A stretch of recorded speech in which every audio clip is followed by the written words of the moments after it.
साधु साधु साधु। नमो तस्स भगवतो वरातो सम्मा सम्बुद्धस्स। नमो तस्स भगवतो वरातो सम्मा सम्बुद्धस्स। नमो तस्स भगवतो वरातो सम्मा सम्बुद्धस्स। साधु साधु साधु। आज आपण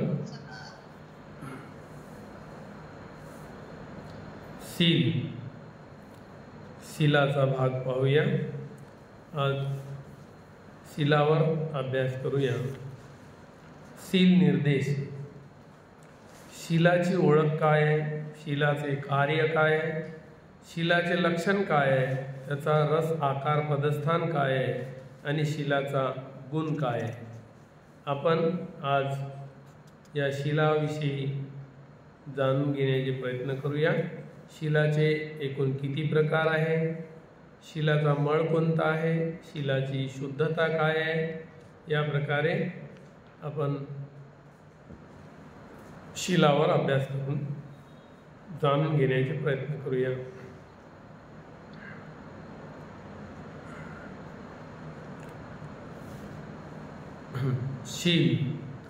शीलाची सर्वप्रथम आपण ओळख करून घेऊया। शील काय? चेतनाशील, चैतसिक शील, संवरशील आणि अनुलंघनशील अशी 4 प्रकारे शीलाची ओळख आहे। पहिला चेतनाशील, दुसरा चैतसिक शील, तिसरा संवरशील आणि चौथा अनुलंघनशील अशी 4 प्रकारे शीलांची ओळख आहे। त्याचे स्पष्टीकरण या प्रकारे आहे। आपण पाहूया की चेतनाशील। प्रथम चेतनाशील म्हणजे काय? प्राणी हिंसा इत्यादीपासून विरत राहणे, नियमित वागणे आणि कायिक व वाचिक 7 कुशल कर्म करणे। अकुशल कर्माचा त्याग करून कुशल कर्म करणे म्हणजे चेतनाशील होय। 7 कुशल कर्माचा पालन करणे, कुशल कर्म करणे हे चेतनाशील। दुसरं चैतसिक शील। चैतसिक शीलामध्ये प्राणी हिंसा इत्यादीची इच्छा न होणे, मनामध्ये आपल्या प्राणी हिंसेची इच्छा उत्पन्न होता कामा नये, प्राणी हिंसा न करणे आणि लोभ रहित होऊन आचरण करणे। लोभ रहित, लोभ उत्पन्न झाला नाही पाहिजे कोणत्याही प्राण्याची हत्या करण्याचा, हिंसा करण्याचा, म्हणून लोभ रहित होऊन आचरण करणे याला चैतसिक शील म्हणजे मानसिक शील म्हणतात। मनामध्ये उत्पन्न होणारे विचार, चैतसिक धर्म। त्यानंतर संवरशील। संवरशील हे 5 आहेत। संवरशील याची संख्या 5 शील आहे। प्रातिमोक्ष संवर हे भिक्षूंसाठी आहे।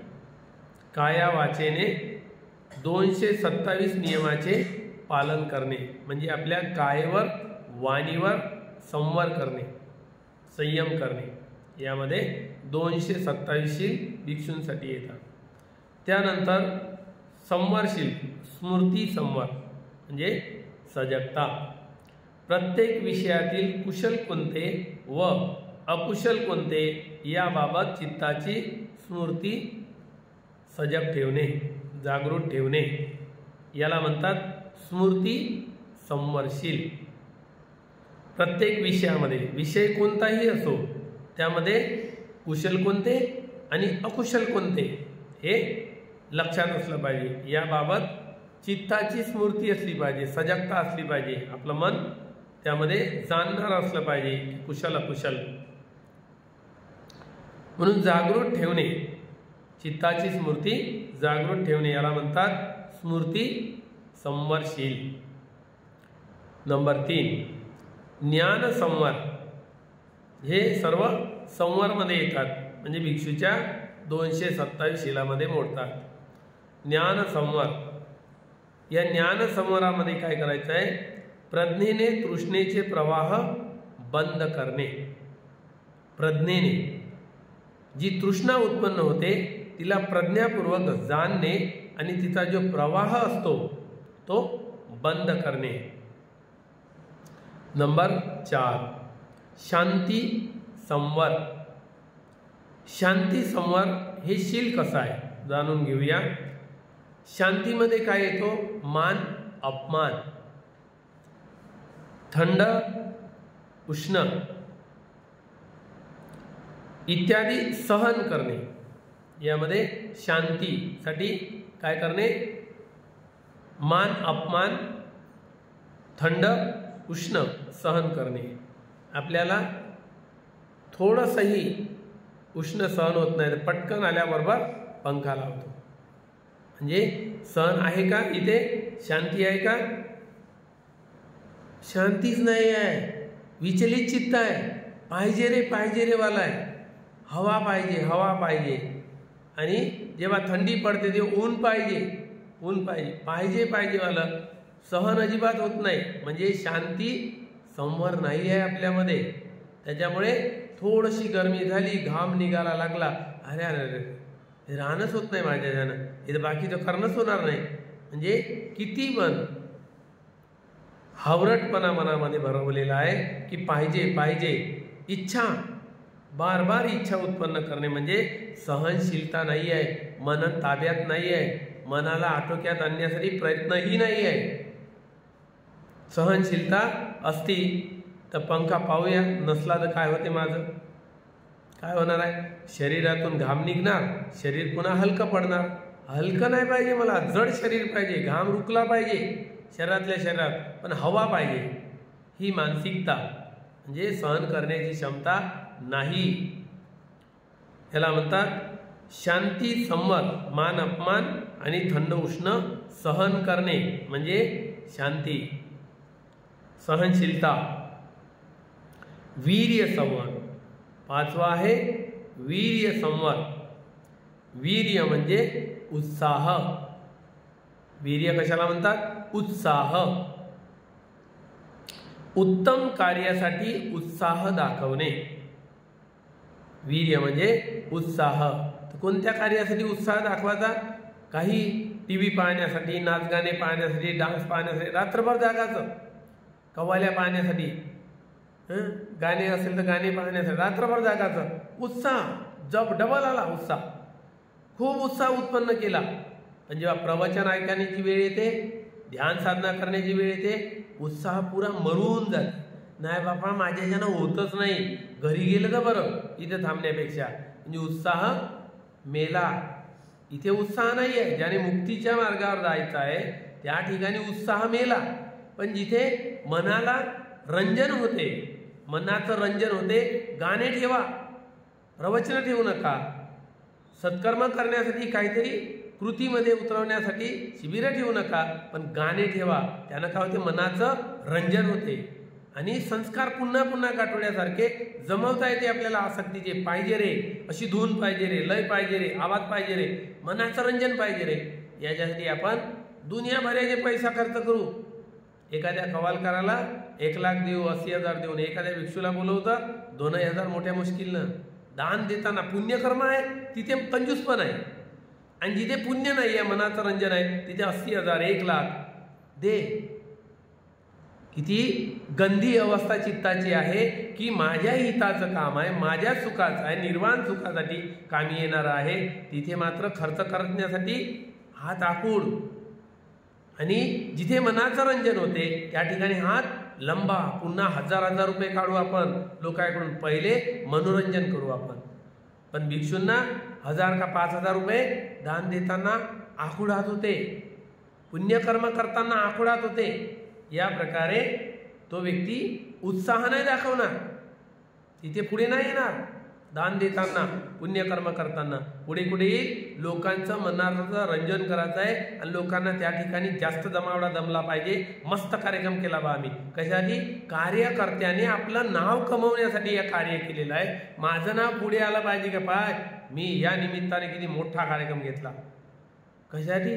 प्रसिद्धी, हीन दर्जाचं कर्म लुटण्यासाठी, त्याची प्रसिद्धी लुटण्यासाठी हे पाप कर्म करतो, समाजाचा पैसा नेऊन मनोरंजनामध्ये टाकतो। तुमचं मनोरंजन केलं ना मी, तुमचा पैसा कामी लावला ना तुमच्या, मग मी नाव नाही का माझं, मी केलं नाही का ते, मी कार्यक्रम घडवून आणला, असा एवढा मोठा कार्यक्रम केला। मनोरंजन ही मनोरंजन, त्याच्यामध्ये सत्कर्मासाठी उत्साह दाखवायला नाही लावला, त्यांना मनोरंजनाकडे घेऊन पाप कर्माकडे नेतो या समाजाला। त्याचेच पैसे आणि त्यांनाच मनोरंजनाकडे घेऊन जातो आणि तिथे पैसा खर्च करताना मागं पुढं नाही पाहत। पण जिथे पुण्यकर्मामध्ये उत्साह दाखवायला पाहिजे, दान कर्म आहे, सर्व लोक उपस्थित झाले, त्याचा हातभार लागला, त्याच्या कमाईचा हिस्सा पुण्यात चालला, तर बिचारे मुक्त होतील, कोणत्या ना कोणत्या जन्मामध्ये अनंत होतील। यासाठी त्याचं धन खर्च नाही करणार, त्याच्या मनोरंजनासाठी 1000 रुपये काढणार, त्याच्या खाण्यासाठी काढणार, पण गाण्यासाठी काढणार, पण दुःखमुक्तीसाठी जे पुण्य कामी येणार तिथे नाही काढणार, तिथे बचाव करणार, भिक्षूच्या नावावर पैसा जमा करणार आणि तो पैसा आपल्या जवळ ठेवणार। थोडा थोडा भिक्षूला नावानं बोलवल म्हणून दान करणार, पण मनसोक्त दान करणार नाही की ज्याने महान पुण्यकर्म होईल, याच्यासाठी तो मनोरंजनासाठी वाचवून ठेवणार। या प्रकारची अवस्था समाजामध्ये सगळीकडे चाललेली आहे की उत्साह कुठे दाखवायला पाहिजे, तिथे बिलकुल नाही दाखवणार। या प्रकारे सत्कर्मासाठी, उत्तम कार्यासाठी जो व्यक्ती उत्साह दाखवतो त्याला वीर्य संवर म्हणतात। त्याचा उत्साह आहे, वीर्य म्हणजे उत्साह दाखवत आहे। या प्रकारचे हे 5 संवर आहे। तर हे आहे अनुलंघन संवर, एकदा ग्रहण केलेल्या शिलाचे काया वाचा मनाने उल्लंघन करत नाही, याला म्हणतात अनुलंघन। उल्लंघन न करणे म्हणजे एकदा त्याने ठरवलं की या शिलांचं पालन मला काया वाचा मनाने करायचंच आहे, मी याचं उल्लंघन करणार नाही। समुद्राने ठरवलं, काय ठरवलं, कितीही नद्या येऊ आणि कितीही नद्याचं पाणी येऊ, चारही बाजूने येणाऱ्या नद्या येतात की नाही, मग समुद्राने उल्लंघन करायला पाहिजे ना आपल्या काठाचं, बाहेर फेकायला पाहिजे। काहून? समुद्रामध्ये पहिलेच भरपूर पाणी आहे, नंतर चारही दिशेच्या नद्या त्याच्यामध्ये वाहतो आणि पूर्ण पाणी पडतो, तर काय करायला पाहिजे, तुफान उठायला पाहिजे, बाहेर पाणी फेकायला पाहिजे। उल्लंघन करतो का? आपल्या तटाचं कधीही समुद्र उल्लंघन करत नाही, कितीही येऊ द्या समावून घेते, पण उल्लंघन करत नाही, तटाच्या बाहेर फेकत नाही, तटापर्यंतच लाटा जाते, तटाच्या बाहेर जातात का? जोराने कितीही जोराची लाट आली तरी तटापर्यंतच राहतो, त्याच्या काठापर्यंतच राहतो, तिथेच फेकल्या जातो। या प्रकारे तो कधीही समुद्र आपल्या सीमेचं उल्लंघन करत नाही। म्हणून जो व्यक्ती ज्याने ठरवलं की मला काया वाचा आणि मनाने शिलाचं पालन करायचं आहे, मला उल्लंघन करायचं नाही, त्याला म्हणतात अनुलंघनशील। अनुलंघनशील म्हणजे उल्लंघन, मी थोडंसंही उल्लंघन करणार नाही, याला म्हणतात अनुलंघनशील। त्यानंतर आता पाहूया शिलाचे कार्य काय। सील काय कार्य करते, कोणतं काम आहे शिलाचं, तर शिलाचे कार्य आहे आधार देणे। शील काय करते? आधार देते। जशी जमीन काय करते, जमिनीचं काम काय आहे, सर्व वृक्षांना, पर्वतांना, मानवांना, प्राण्यांना काय करते, आधार देते। म्हणून या भूमीचं काम आहे आधार देणे। तर आपल्यासाठी भूमी तयार करायची आहे, कशासाठी? आधारासाठी। भूमी पाहिजे की नाही? जर ही भूमी नसली, उबडखाबड रस्त्यावर तुम्हाला उभं केलं एखाद्या दगडावर, एखाद्या काडीच्या टोकावर किंवा दगडाच्या टोकावर, उभे राहाल का? नाही, पडून जाल. मग काय पाहिजे त्याच्यासाठी? समतल राहण्यासाठी भूमी पाहिजे, समतल भूमी पाहिजे, सरळ आपण उभं राहू. अशासाठी भूमी पाहिजे. म्हणून आपल्याला उभी राहण्याची, निर्वाण मार्गावर आरूढ होण्यासाठी उभं राहण्याची भूमी तयार करावी लागेल. ती भूमी काय आहे? शील आहे. ती शील आपल्यासाठी आधार देणारी भूमी आहे. म्हणून हे आधार हे आहे. काया वाचा मनाद्वारे होणाऱ्या कुशल कर्मामध्ये संयमाने स्थिर राहण्यासाठी आधार देणे हे शीलाचे मुख्य कार्य आहे. शीलाचे मुख्य कार्य काय आहे? काया वाचा मनाद्वारे होणाऱ्या कुशल कर्मामध्ये, अकुशल नाही, कुशल कर्मामध्ये संयमाने, संयमित राहून स्थिर राहण्यासाठी काय करते? हे शील आधार देते. सत्कर्म जेव्हा करतो आपण तर डगमगू देत नाही, इकडे तिकडे भटकू देत नाही, आपल्या सत्कर्मावर कायम ठेवते शील. म्हणून शील काय आहे? बिल्डिंगचं फाउंडेशन आहे. शील भिंतीचा खालचा जोता आहे. भिंती केव्हा स्थिर राहतात? जेव्हा फाउंडेशन मजबूत राहते तेव्हा भिंती कायम राहतात. आणि भिंती जेव्हा कायम राहतात तेव्हा आपण त्याच्यावर छत टाकू शकतो. आणि छत जर पडली तर काय होईल? आपला चारही बाजूने येणाऱ्या तुफानापासून, संकटापासून, हवा, वारा, ऊन, पाऊस यापासून काय होईल? संरक्षण होईल, बचाव होईल. म्हणून छत आवश्यक आहे. म्हणून शील काय आहे? फाउंडेशन आहे आपल्या बिल्डिंगचं. आणि बिल्डिंग काय आहे? शील, समाधी, प्रज्ञा ही पुरी 3 मटेरियलनं बनलेली बिल्डिंग आहे. आणि हे जर बनली तर आपल्या निर्वाणासाठी सुरक्षित आहोत. शील, समाधी, प्रज्ञा ही पुरी बनलेली बिल्डिंग आहे. 3 मटेरियलनं बनत असतो. शीलामध्ये फाउंडेशन लागतो, म्हणजे भिंतीला उभं राहण्यासाठी फाउंडेशन लागतो. आणि फाउंडेशन म्हणजे शील. त्यानंतर चारही बाजूच्या भिंती आपल्या चित्ताला अटकाव म्हणून, चित्ताला एका जागेवर उभं ठेवण्यासाठी काम करतो. काय? चारही बाजूच्या भिंती म्हणजे समाधी. त्यानंतर आपल्याला पाहिजे काय? योग्य अयोग्य, कुशल अकुशल जाणण्यासाठी, अहित अहित जाणण्यासाठी काय पाहिजे? प्रज्ञा, उच्च ज्ञान. तर ते काय आहे? छत. ते काय देते आपल्याला? चारही बाजूने येणाऱ्या आपत्तीपासून सुरक्षा देते. प्रज्ञा हे डगमगू देत नाही आणि हानी होऊ देत नाही. म्हणून या प्रकारे 3 मटेरियलनं आपलं सारं जीवन बनलेलं आहे निर्वाणाकडे जाण्याचं. याचं काय करावं लागतं? शीलाचं मग व्रत धारण करावं लागतं. शीलाचं काय घ्यावं लागते? व्रत. भगवान बुद्ध म्हणतात वतंग परिपुरेंतो शीलं परिपुरती. बुद्ध काय म्हणतात? वतंग परिपुरेंतो शीलं परिपुरती अशुद्ध शीलो दुःपयो दुःखान परिमुच्यति. वतंग परिपुरेंतो करोति शीलं करोति परिपुरति. वतंग परिपुरेंतो करोति शीलं करोति परिपुरति. सुशुद्ध शीले पंडितो सुखं पौचंतो गच्छन्ति. जो व्यक्ती शीलाला पूर्ण करत असतो तो व्रताला पूर्ण करत असतो. जो शीलाला पूर्ण करत नाही तो व्रताला पूर्ण करू शकत नाही. तो अशुद्ध शीलवाला आहे, प्रज्ञावान होऊ शकत नाही. तो दुःखामध्ये पडत असतो. जो प्रज्ञावान नाहीये तो दुःखामध्ये पडत असतो.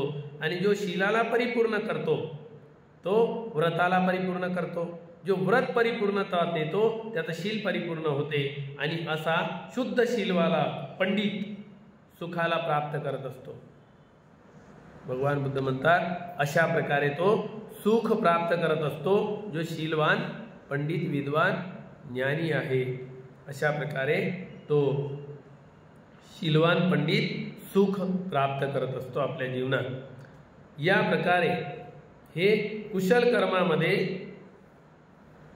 संयमाने काय करतो, कुशल कर्मामध्ये संयमाने स्थिर राहण्यासाठी आधार देणे हे शिलाचं मुख्य काय आहे, कार्य आहे. शिलाचं कार्य काय आहे, काय सांगा, शिलाचे कार्य काय आहे, काय सांगा. कुशल कर्मामध्ये संयमाने स्थिर राहण्यासाठी शील आधार देतो. आधार देणे हे शिलाचं कार्य. कशासाठी आधार देतो, कुशल कर्म, कुशल कर्मामध्ये संयमित राहण्यासाठी आधार देतो. सर्व सत्कर्माचा आधार काय आहे, मग सर्व सत्कर्माचा आधार काय आहे, शील आहे. शीलावर उभे केलेले सत्कर्म कधीही डगमगू शकत नाही. शीलाच्या मार्गावरून केलेलं कर्म यावरून कधीही आपल्याला भटकू देत नाही, पडू देत नाही, डगमगू देत नाही. शीलाला धरून कार्य करायचं, कोणतंही शिलामध्ये राहून कार्य करायचं म्हणजे डगमगणार नाही. आपल्याला कोणी हरवू शकत नाही, परास्त करू शकत नाही. त्यानंतर शिलाचे लक्षण काय, शिलाचे लक्षण, शिलाचा रस, शिलाचा आकार, शिलाचे पदस्थान. शिलाचे लक्षण, रस, आकार व पदस्थान काय पाहूया. शिलाचं लक्षण काय, अनेक प्रकारचे भेद असूनही आधार देणे हेच शिलाचे मुख्य लक्षण आहे.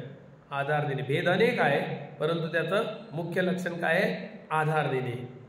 अनेक प्रकारच्या रंगात जसं उदाहरण दिलेलं आहे की अनेक प्रकारचे रंग घ्या, कोणते, लाल, पिवळा इत्यादी रंगविलेले असूनही रूपाचे लक्षण दिसून येते. ते रंगात रंग मिळवले तरी कोणता ना कोणता रंग दिसून येतो. चेतना आदी शिलाने संयम, अंधाराचे त्या आधाराचे उल्लंघन न करणे. चेतना आदी शिलाने मनामध्ये विचार उत्पन्न होतात, चैतसिक धर्म उत्पन्न होतात, चेतना उत्पन्न होतात. त्या चेतनेवर संयम ठेवायचा आणि त्या आधारावर उल्लंघन होऊ द्यायचं नाही. उल्लंघन न करणे हे त्याचे लक्षण आहे. तो आपल्या मनातल्या विचारावर संयम ठेवतो आणि शिलाचं उल्लंघन होऊ देत नाही, ते त्याचं लक्षण आहे. दुःशिलाचा म्हणजे अनाचाराचा तिटकारा व निर्दोष गुणाची आवड हा शिलाचा रस आहे. शिलाचा रस काय आहे, काय शिलाचा रस, दुराचाराचा तिटकारा येणे, तिटकारा म्हणजे तिरस्कार, दुराचाराचा तिटकारा आणि निर्दोष गुणाची आवड. म्हणजे पाप कर्माचा तिटकारा येतो आणि पुण्यकर्माची आवड येतो. त्याला म्हणतात अनाचाराचा तिटकारा आणि निर्दोष गुणाची आवड. हा शिलाचा रस आहे. हा काय शिलाचा रस आहे. म्हणून शिलाला वाईट आचरणाचा नाश करणारे व निर्दोष रसाचे समजले जाते. शिलाला काय समजले जाते, अनाचाराचा नाश करणारा. हे काय आहे, दुराचाराचा नाश करणारा आहे शील आणि निर्दोष जीवन जगायला लावणारा आहे.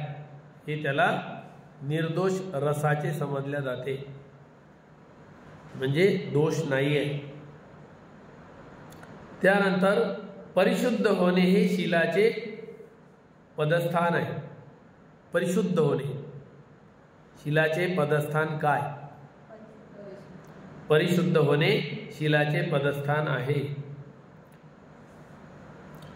ते पदस्थान म्हणजे जाणण्याचा आकार आहे. जे पदस्थान आहे, शील परिशुद्ध होण्याचे जे पदस्थान आहे ते जाणण्याचा आकार आहे.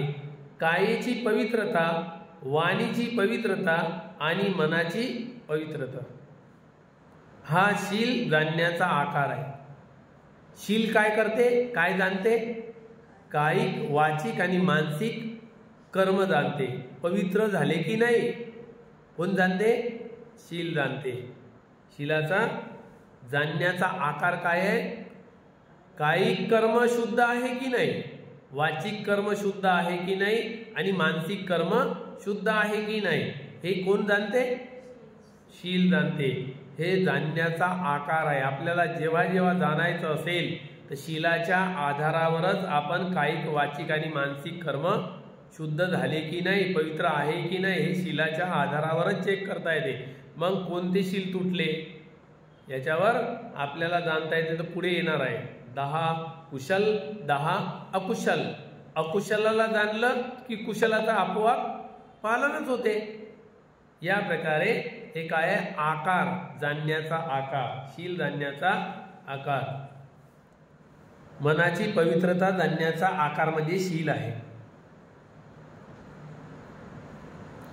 संकोच व लाजाळूपणा यांना शीलाचे पदस्थान म्हटले आहे.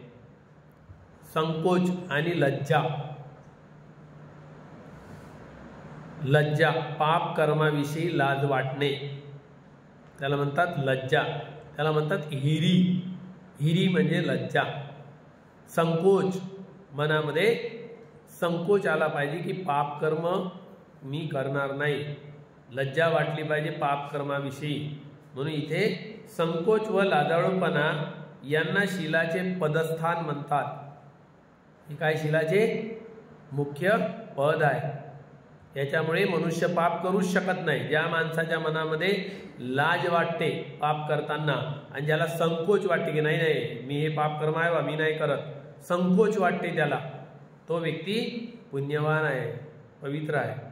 म्हणून त्याचं पदस्थान कायम आहे, त्याला पदस्थान म्हटले आहे. संकोच व लाजाळूपणा असेल तर शील उत्पन्न होते. ज्या व्यक्तीमध्ये संकोच आणि लाजाळूपणा नाही आहे त्याच्या शील उत्पन्न होत नाही. शील उत्पन्न झालं पाहिजे आपल्या अंदर की मी खरंच याचा पालन करेल का. ज्याच्या मनामध्ये लाज वाटते पाप कर्म करताना आणि संकोच उत्पन्न होते पाप कर्म करताना, तो त्या व्यक्तीला शील उत्पन्न होते आणि स्थिर राहते.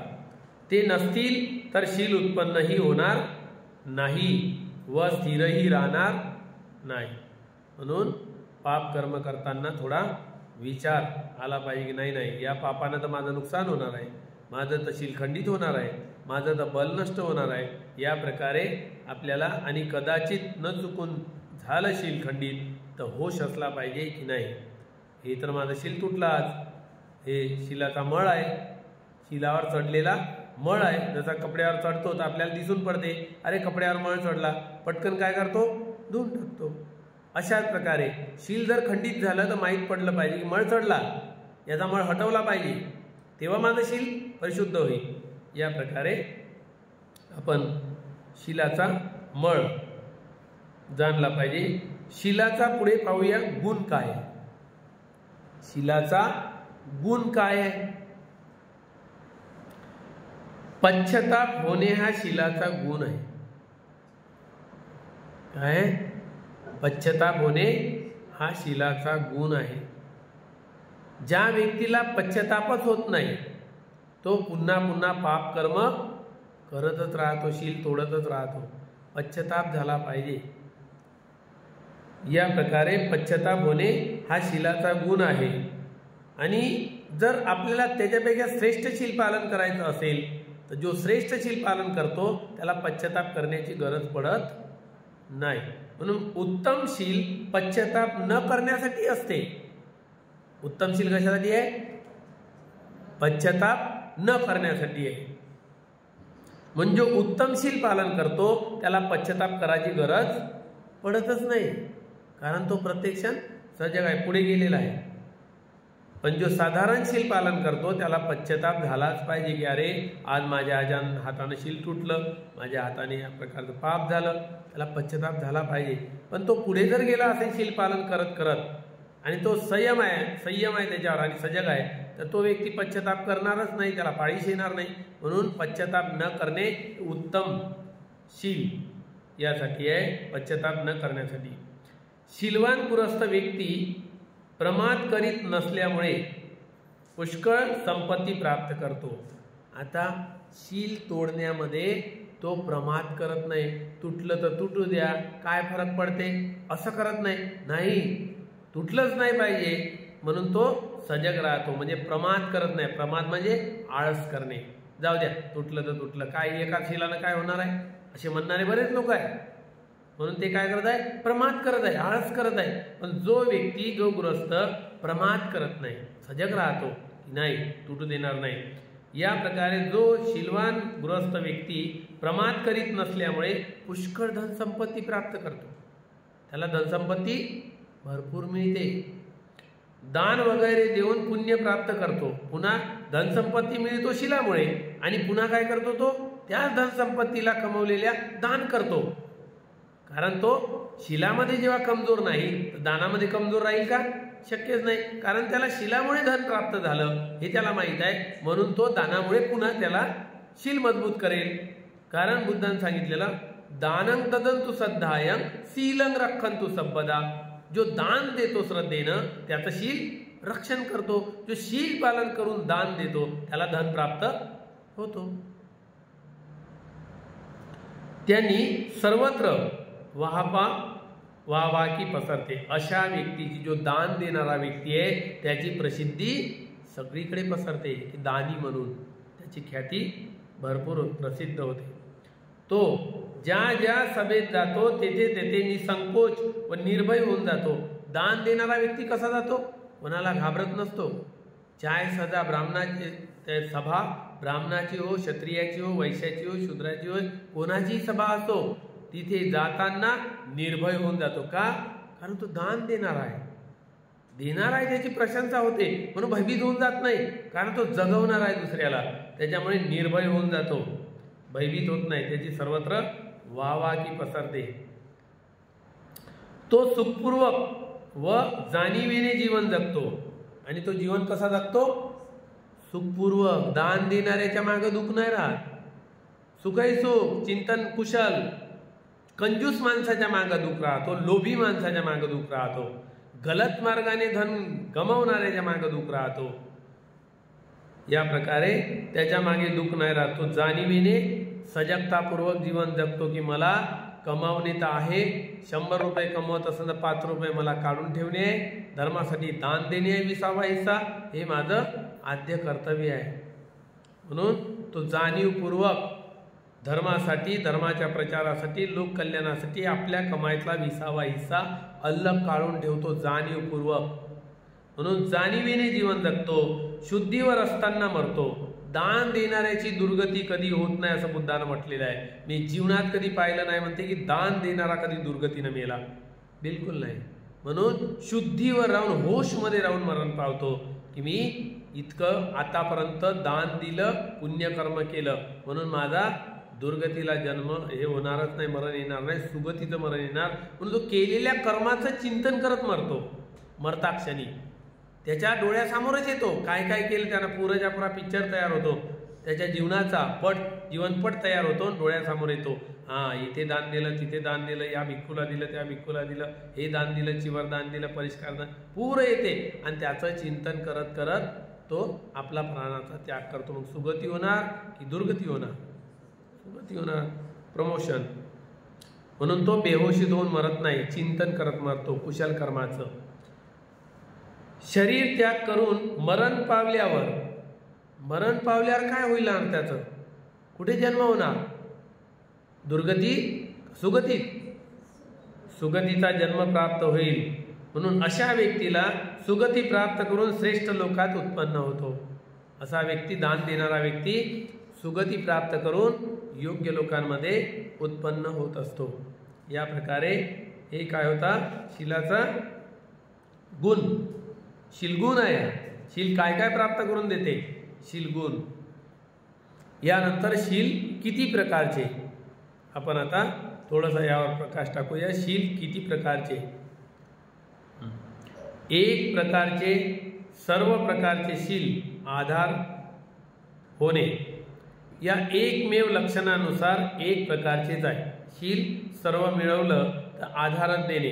शिलाला एक काम आहे, म्हणजे एकाच प्रकारचं होते आधार देणे. शिलाचं काम आहे आधार देणे, कोणतंही शील असो. मग ते भूमीप्रमाणे आहे. भूमी कशी आपल्याला आधार देते, बस शीलही आपल्यासाठी एक भूमीच आहे. दोन प्रकारचे शील कोणते? चारित्र्यशील व दुसरं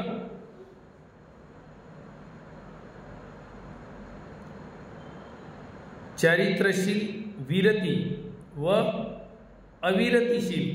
दोन आहे, विरती अविरती.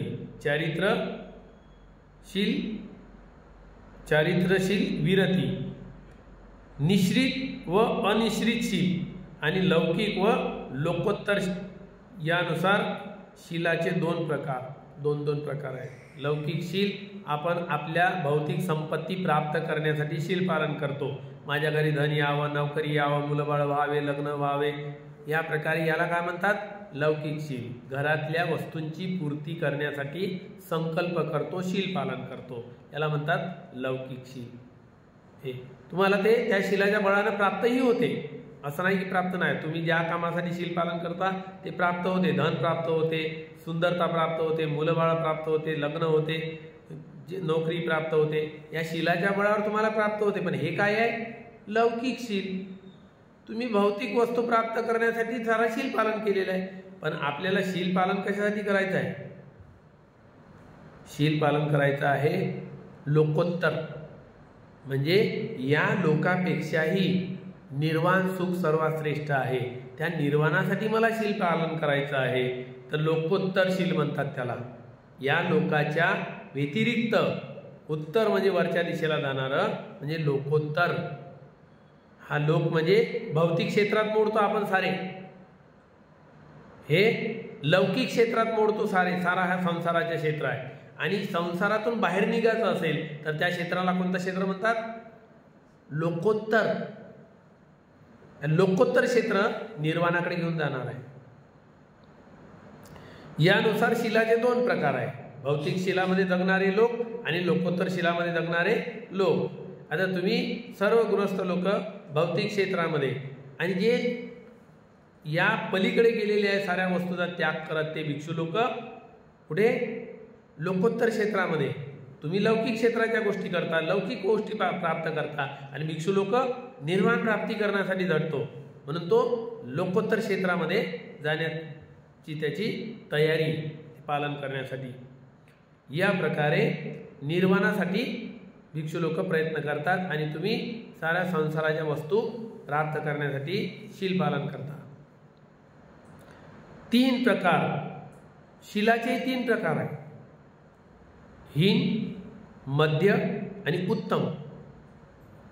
शील तीन प्रकारचा आहे, हीनशील, मध्यमशील आणि उत्तमशील. हे तीन शील आहे. तीन प्रकार, हीन, मध्यम आणि उत्तम.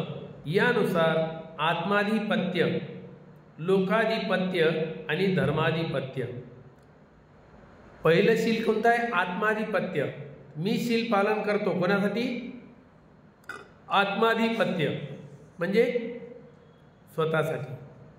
शील पालन करतो कोणासाठी? स्वतःसाठी. दुसरं आहे लोकाधिपत्य. कोणासाठी? लोकांसाठी. आपल्यासाठी नाही शील पालन करत, लोकांसाठी भयभीत आहे. लोक काय म्हणतील शील पालन नाही केलं तर, लोकांना गलत दिसेल, म्हणून चला लोकांच्या समोर आपण शील पालन करावं. आपलं भलं हो की न हो, लोक कल्याणासाठी. जसं बाबासाहेबांनी काय केलं? स्वतःसाठी की लोकांसाठी? त्याला बोधिसत्व म्हणतात. लोकांसाठी झटणारा जो असतो, लोक कल्याणासाठी झटणारा असतो, आपल्यासाठी नाही. आपल्यासाठी काय केलं का त्यांनी? त्यांचे मुलं मरण पावले, पत्नी मरण पावली, धन गेलं, सर्व ऐश्वर्य ठुकरावलं, हे सर्व आपल्यासाठी सर्व त्यागलं. पण कोणासाठी केलं? लोकांसाठी. तर कोणतं शील होतं बाबासाहेबाचं? लोकाधिपत्य. बाबासाहेबांनी जे शील पालन केलेलं आहे स्वतःसाठी नाही, लोकांसाठी केलेलं आहे. लोकाधिपत्य, लोक कल्याणासाठी झटलेले आहे, ते शील पालन केलेलं आहे. आपल्यासाठी आपला परिवार तर सारा त्यागून टाकला, पण लोककल्याण व्हावं म्हणून लोकाधिपत्यशील पालन केलेलं आहे. त्यानंतर तिसरं शील आहे व धर्माधिपत्य. त्यांनी चाहलं असतं याच जन्मामध्ये कदाचित अनंत होऊन मुक्तही झाले असते. याला म्हणतात धर्माधिपत्य. धर्मावर अधिपत्य प्राप्त करून मुक्त होणे.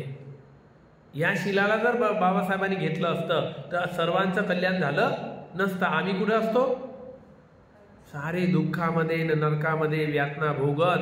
तेच अवस्था असते आपली जे पूर्वीची होती, पण तिथून त्यांनी काढून इथपर्यंत आणलं, कारण त्यांनी लोकाधिपत्यशील पालन केलं. धर्माधिपत्य केलं असतं तर ते तर याच जन्मात मुक्तही झाले असते. त्यांनी तसं केलं नाही. ते अजूनही लोकाधिपत्यामध्येच आहे. अजूनही कोणतं शील पालन करताय बाबासाहेब? लोकाधिपत्य. का? कारण त्यांना बुद्ध बनायचं आहे, लोककल्याण करायचं आहे, लोकांना तारायचं आहे, लोकांना मुक्तीकडे घेऊन जायचं आहे. म्हणून बाबासाहेब अजूनही कोणतं शील पालन करण्यासाठी जन्म घेत आहे? लोकाधिपत्य करत आहे. लोकांसाठीच जन्म घेत आहे. आताही कोणत्या जन्मात असेल बोधिसत्व बनून सांगता येत नाही, कारण त्यांचा उद्देश आहे बुद्ध बनणे. आणि बुद्ध बनण्यासाठी बार बार जन्म घ्यावा लागतो. बोधिसत्वाचे बार बार जन्म घ्यावा लागतो, कारण त्यांना करायचं आहे लोकांचं कल्याण. म्हणून जेव्हा ते बुद्ध बनतील तेव्हा कोणतं शील पालन होईल त्यांचं? धर्माधिपत्य. धर्मावर त्यांचं अधिपत्य राहणार. सर्व लोकांना धर्मामध्ये घेऊन येणार आणि धर्मामध्ये आणून मुक्तीकडे नेणार. तर ते आहे धर्माधिपत्य. ते उत्तम शील आहे, श्रेष्ठ शील आहे. यानुसार शैक्ष्य, अशैक्ष्य, न शैक्ष्य, न अशैक्ष्य, याच्यामध्ये 4 भाग पाडलेले आहे. पुन्हा जो शैक्ष्य आहे, शिकत आहे. अशैक्ष्य तो शिकण्यासाठी प्रयत्नशील. न शैक्ष्य याला शिकायची गरज नाही, शिकलेला आहे. आणि न अशैक्ष्य आता पूर्ण मुक्त झालेला आहे, याला कोणत्याही गोष्टीची गरज नाही आहे. या प्रकारे 4 भाग यामध्ये आलेले आहेत. 4 प्रकार: हानिभागीय, स्थितिभागीय, विशेषभागीय व निर्वेद भागीय. प्रकृती, आचार, धर्मता, पूर्व हेतू यानुसार. जे प्रकृतीला अनुसरून जे आचरण करायचं आहे त्यामध्ये धर्मता, पूर्व, धर्माला मुख्य समजून त्याचा हेतू तो जाणतो, पहिले हेतू पुढे ठेवतो आणि मग धर्मानुसार आचरण जीवन जगतो. प्रकृतीला कोणत्याही प्रकारची हानी होऊ देत नाही. प्रकृतीचे जे विनय आहे, नियम आहे, ते आत्मसात करतो. या प्रकारे तो 4 प्रकारे आपल्याला संयमित करतो. 5 प्रकार दुसरे आहे की पर्यंत परिशुद्धशील, परिशुद्धशील, अपर्यंत परिशुद्धशील, अपर्यंत परिशुद्धशील, परिपूर्ण परिशुद्धशील, अपरामुष्ट पारी, प्रतिश्रब्दी पारी. यानुसार जो परिपूर्ण झालेला नाही आहे शील, अर्धवट आहे, असा जो परिपूर्णतेच्या मार्गात लागलेला आहे तो पर्यंत परिशुद्ध शील. जो थोडंसं परिशुद्ध झालेला आहे. अपर्यंत परिशुद्धशील त्याचं अपर्यंत पूर्ण झालेला नाही आणि एकाचं परिपूर्ण झालेलं आहे. परिपूर्णशील परिशुद्ध झालेला आहे, त्या पलीकडे तो गेलेला आहे. या प्रकारे शीलाचे भाग पाडलेले आहे, प्रकार पाडलेले आहे. आता शीलाचा मळ. शीलाचा मळ काय आहे? काय मळ असेल? शीलाचा मळ काय? शीलाचा मळ काय? शील खंडित होणे, तुटणे, शीलावर चढलेला मळ. शील तुटणे, खंडित होणे हा शीलाचा मळ आहे.